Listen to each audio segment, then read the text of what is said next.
주님, 오늘도 우리와 함께 하시니 감사합니다. 변함없는 주님 앞에 오늘도 기도해 봅니다. 변화되는 나의 삶을 위해서 변질되었던 나를 벗기고 변화되기 위하여 오늘 이 자리에 나왔으니 하나님 앞에 변질되지 아니하고 변화되는 우리가 되게 하여 주시옵소서. 오늘도 참 감사합니다. 그 감사로 나아갈 것이오니 하나님 그 감사의 열매들이 맺히게 하여 주시옵소서. 감사합니다. 고마우신 예수님 이름으로 기도드렸습니다. 아멘. 아멘. 오늘은 마태복음 28장 말씀 봅니다. 이제 마태복음 다음 주 화요일까지만 보면 이제 끝났는데요. 다 끝났네요. 28장 1절에서 10절 이렇게 나눠서 했는데 한 103번 정도. 지난 3일 전에 딱 100번 설교했더라고요. 마태복음만. 그러니까 103번, 104번 정도 하면 마태복음이 끝나네요. 28장 1절에서 10절까지. 내일은 둔산제일교회 청년들이 오전 한 7시 반쯤 그때 출발해서 올 것 같아요. 그래서 오면은 여기 10시 조금 못 미쳐서 오기도 하고 9시나 10시 사이에 오게 되는데 윤 권사님하고 송 권사님 기도하시게 되면 9시까지는 충분히 기도하실 수 있으니까 편히 기도하고 가시면 될 것 같고요. 청년들 오는 시간 맞춰서 저도 나와서 좀 맞이하도록 하겠습니다. 그래서 1박 2일 동안 여기서 좀 복작복작 행사가 좀 있는데 잘 진행될 수 있도록 여러분 기도해 주시고, 사실은 개인적인 생각은 그래요. 하루 전도에서 무슨 열매가 있겠어요? 그쵸? 우리끼리 얘기지만 하루 전도에서 열매 맺히진 않아요. 뿌린 만큼 걷어지는 거죠. 그래서 부탁을 늘 해요. 그냥 이렇게 단순 행사로 모든 것이 끝나지 않았으면 좋겠다. 그래서 모든 것이 뿌려지고 거두는 사람 다 있는 거고, 잘 뿌리고 가야 잘 거둬지는 거고, 때로는 이들이 지금 뿌리러 왔지만 누군가 뿌려놨기 때문에 거두는 일이 있을 거고, 그렇게 가야 순리가 맞는 거니까. 그래서 이들 중에 뿌리는 자들은 정성껏 뿌리게 해달라고, 그들 중에 거두게 되는 자는 내가 뿌려서 거둔 게 아니라 그 누군가가 뿌려놨기 때문에 거둘 수 있구나 라고 감사할 수 있도록 여러분 기도해 주시기를 부탁드립니다. 그래서 1박 2일 여정 잘 맞춰질 수 있도록, 그래서 주일날 모든 순서 마치고 가면 한 2시 반쯤 될 것 같습니다. 모든 일정 가운데 날씨 안전 지켜달라고 기도 좀 부탁드리겠습니다. 28장 1절에서 10절 같이 한번 한 목소리로 읽을까요? 안식일이 다 지나고 안식 후 첫날이 되려는 새벽에 막달라 마리아가 다른 마리아가 무덤을 보려고 갔더니 큰 지진이 나며 주의 천사가 하늘로부터 내려와 돌을 굴려내고 그 위에 앉았는데 그 형상이 번개 같고 그 옷은 눈같이 시건을 지키는 자들이 그를 무서워하여 떨며 죽은 사람과 같이 되었더라. 천사가 여자들에게 말하여 이르되 너희는 무서워하지 말라. 십자가에 못 박히신 예수를 너희가 찾는지를 내가 아노라. 그가 여기 계시지 않고 그가 말씀하시는 대로 살아나셨느니라. 와서 그가 누우셨던 곳을 보라. 또 빨리 가서 그의 제자들에게 이르되 그가 죽은 자 가운데 살아나셨고 너희보다 먼저 갈릴리로 가시나니 거기서 너희가 배우리라 하라. 보라, 내가 너희에게 일렀느니라 하거늘. 그 여자들이 무서움과 큰 기쁨으로 빨리 무덤을 떠나 제자들에게 알리려고 다름질할세 예수께서 그들을 만나 이르시되 평안하냐 하시거늘 여자들이 나아가 그 발을 붙잡고 경배하니 이에 예수께서 이르시되 무서워하지 말라. 가서 내 형제들에게 갈릴리로 가라 하라. 거기서 나를 보리라 하시니라. 아멘. 재미난 본문이 8절, 9절, 10절인데요. 8절, 9절, 10절에 감정에 대한 표현이 나오고 있어요. 예수님을 만난 부활의 첫 증인이 여자들이라는 게 참 의미가 있죠. 그 많던 12 남자들은 다 어디를 가고 여자들만 이렇게 와 있는지 몰라도 끝까지 자리를 지키는 자에게 복이 있습니다. 그럼에도 불구하고 이들의 이름이 기록되어 있는 것만으로도 참 감사한 일이지만 저와 여러분이 끝까지 그 자리를 좀 지킬 수 있으면 참 좋겠습니다. 근데 문제는 여자들이 천사를 만나고 돌아가는 감정이에요. 감정이 뭐로 돼 있죠? 8절에 보니까 그 여자들이 무서움과 큰 기쁨. 이 단어는 여러분이 너무 잘 아실 것 같아요. 이산가족 상봉 옛날에 보셨죠? 그 느낌일 것 같아요. 북한 사람들을 만난다는 게 무섭기도 하고 두렵기도 하고 근데 만나보니까 너무 기쁘고 그 느낌. 이게 공존하더라는 거죠. 이 두려움도 있고 이러다 해코지 당하는 거 아닐까? 이러다 큰일 당하는 거 아닐까? 트럼프 대통령이 문재인 대통령한테 물었대잖아요. 판문점 앞에서 그 짧은 순간에 내가 저 선을 넘어가도 되나요? 라고 내가 이 저 선을 넘어 북녘 땅을 넘어가 봐도 되냐고. 넘어가 본 사람만 아는 거죠. 거기도 땅이더다. 그냥 밟아도 지뢰도 없고 괜찮다니까 한번 가봐라 그랬겠죠. 아주 짧은 시간이지만 우린 굉장한 두려움과 기쁨 그 두 가지를 공존하는 경험을 할 때가 있습니다. 우리의 삶에 그 두 경험을 가지고 가는데 한번 여러분이 생각을 해보세요. 그 여자들은 무서움이 더 컸을까요? 기쁨이 컸을까요?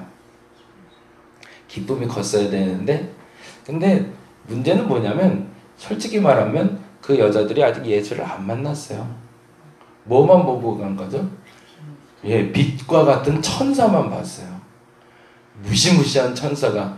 그 천사가 아마도 상상인데요. 제 개인적인 상상인데 무덤에 돌을 이렇게 굴릴 정도면 아마 조그만 천사가 날아서 깜짝깜짝 이러면서 밀지는 않았을 것 같아요. 그렇죠? 저같이 조그만 사람이 와서 막 열심히 밀고 으쩌으쩌 해갖고 밀어놓고서 이렇게 앉아있는 게 아니라 좀 덩치도 좋고 거대한 그런 사람이 와서 이렇게 툭 하고 쳐서 이렇게 돌이 굴러가지 않았을까. 그러면 여자들이 봤을 때 이 건장한 사내처럼 생긴 천사가 와서 앉아있을 때 그 마음이 어땠을까. 그리고 한다는 소리가 뭐 이렇게 잔잔히 설명하는 것처럼 지금도 나있지만 보통 이렇게 천사 나타나고 뭐 이런 이름 우리야 같은 소리가 막 나오잖아요. 쩌렁쩌렁 울리는 소리로 너희들이 왜 여기 왔냐? 너희들 뭐 십자가에 못 박힌 예수 보러 온 거 아니야? 그럴 때 우리 집사람도 가끔 그런 소리였는데 당신은 말할 때 보면 이렇게 사람을 자꾸 혼내는 것 같아 그러더라고요. 그래서 이게 말투를 좀 바꿀 필요가 있다고. 그래서 어제도 한 소리 들었는데 근데 이상한 일인 저는 혼내는 것처럼 얘기하는데 결국에 혼나는 건 내가 혼나고 있더라고요. 그것도 이상한 일인데 하여튼 말투가 약간 좀 그렇대요. 제가 이렇게 대화하다 보면 자꾸 사람을 좀 가리키는 말투를 자꾸 하면서 혼내는 것 같이 얘기한대요. 그러면서 되려 저를 혼내던데 아무튼 천사가 말할 때 그 우리와 같은 소리를 들으면서 이 여자들 괜히 혼나는 것 같은 느낌인 거죠. 야, 너희들이 이렇게 믿음도 없냐? 십자가 달려 돌아가신 예수를 지금도 찾고 있냐? 그분이 부활하셨다. 근데 그 얘기를 듣는데 이게 기쁨도 있긴 있지만 겁이 나는 거죠. 이게 뭔가 무슨 일이 있을까? 다른 본문에 보면 여자들이 향유를 바르러 왔다고 되어 있거든요. 그 얘기는 뭐죠? 죽어 있을 거라고 생각한 거죠. 지금도 예수님 무덤 그 자리가 남아 있는데요. 얼마나 기름을 발라놨는지 아주 반질반질해요. 지금도 와서 그렇게들 열심히 그 무덤 만지고 있어요. 그게 뭐라고? 그거 만진다고 뭐 기적이 나타난다라 뭐래나 하면서 열심히 만지는데 어쨌든 여자들은 그 향유를 바르러 왔는데 예수가 살아났다는 얘기를 들으니 그 감정의 두려움은 지금 이 무서움이라는 단어가 더 정확한 표현인 거죠. 거룩한 것을 만나서 두려움을 느끼는 것이 아니라 무서운 겁니다. 지금 일어나는 이 상황이 너무너무 무서운 거죠. 그런데 문제는 뭐냐면 그 절대적인 말씀처럼 들려지는 천사의 소리에는 순종해야 되는 거죠. 향유 바르러 왔다가 향유는 그냥 집어 던져놓고 급하게 뛰기 시작하는 겁니다. 왜? 천사가 가서 제자들에게 전하라고 했습니다. 그러니 가슴이 얼마나 콩깍콩깍 뛰었을까요? 막 그 콩깍 뛰면서 여자들이 막 뛰기 시작하는데 그때 나타난 것이 9절입니다. 먼저 8절에 무서움과 큰 기쁨 동그라미를 좀 해놓으시고요. 빨리 무덤을 떠나 제자들에게 알리려고 다름질하는데 헐떡이면서 뛰어가는 그 여자들에게 9절에 읽어봅니다. 예수께서 그들을 만나 이르시되 뭐라고 되어 있죠? 평안하냐. 이 말이 참 재밌는데요. 영어 표현은 greeting이라는 단어를 쓰긴 하지만 어원으로 보면 너희에게 기쁨이 있느냐라는 뜻이에요. 아, 이게 참 재밌죠. 너희들 왜 뛰냐? 막 뛰고 있는 사람을 붙잡아다가 갑자기 그러신 거예요. 너희들 왜 뛰냐? 기쁨 때문이냐? 두려움 때문이냐? 무서워서 가는 거냐? 무서워서 도망가는 거냐? 아니면 기뻐서 전하러 가는 거냐? 그 감정이 공존하고 있을 때 만일 무서워서 겁나서 뛰어가는 거면 문제가 있습니다. 그렇죠? 잘못 전달될 수 있죠. 근데 기뻐서 가는 거면 진짜 전할 수 있는 거죠. 아무리 생각해도 천사의 말을 듣고 가는 그 여자의 뒷모습을 바라보며 제 생각엔 그래요. 예수님이 아마 천사랑 같이 있거나 그 부근에 계셨던 것 같아요. 그런데 이거 참 무서운 얘기지만 예수는 보지 않고 천사만 보고 뛰기 시작했단 말이죠. 저 같으면 이라는 표현은 좀 그렇지만 예수님 그래도 난 만나고 가야 되겠다고 얘기했을 것 같아요. 부활하셨다면 그분 어디 계시냐고 얘기해야 되지 않나요? 근데 천사 말만 믿고 뛴단 말이에요. 근데 예수님이 잠깐 뒤에 갔다 오셨는지 몰라도 갔다 왔더니 이 사람들은 벌써 뛰고 있는 거죠. 나는 안 보고, 나는 이 사람들을 보고 싶었는데 나는 안 보고 천사만 만나고 뛰고 있는 여자들을 보니까 앞서 가셔서 그 여자를 기다리고 있다가 니들이 두려움 때문에 뛰는 거냐 기뻐서 뛰는 거냐 라고 물어보시는 거죠. 예수 믿는 감정이 그런 감정들이 나타나는 거죠. 두려움과 경외함으로 예수를 믿기도 합니다. 기이한 것으로 믿기도 합니다. 근데 진짜 복음을 전할 때는 내 마음속에 무엇이 있어야 된다는 거예요. 기쁨이 있어야 된다는 거죠. 열매는 거기서 나오기 시작합니다. 예수 믿는 사람들을 바라보고 예수 믿기 시작하는 거지 기적을 보고 예수를 믿지 않습니다. 천사를 보고 예수를 믿기도 하죠. 천사를 통해서 예수의 복음을 듣기도 합니다. 매우 무서운 일이 벌어지는 거죠. 그럴 땐. 근데 우리의 기쁨은 무엇을 보고 전달해야 되는 건가요? 예수를 만나고 전해야 되고 예수를 만났다는 건 두려움과 무서움이 아니라 기쁨이어야 된다는 거죠. 그러고 나서 예수님이 정답을 이렇게 얘기하세요. 10절에 보니까 이렇게 돼 있잖아요. 이에 예수께서 이르실 때 뭐라고 돼 있죠? 무서워하지 말래요. 그러니까 그 여인들의 마음속에 뭐가 있었던 거예요? 무서움이 강했던 거죠.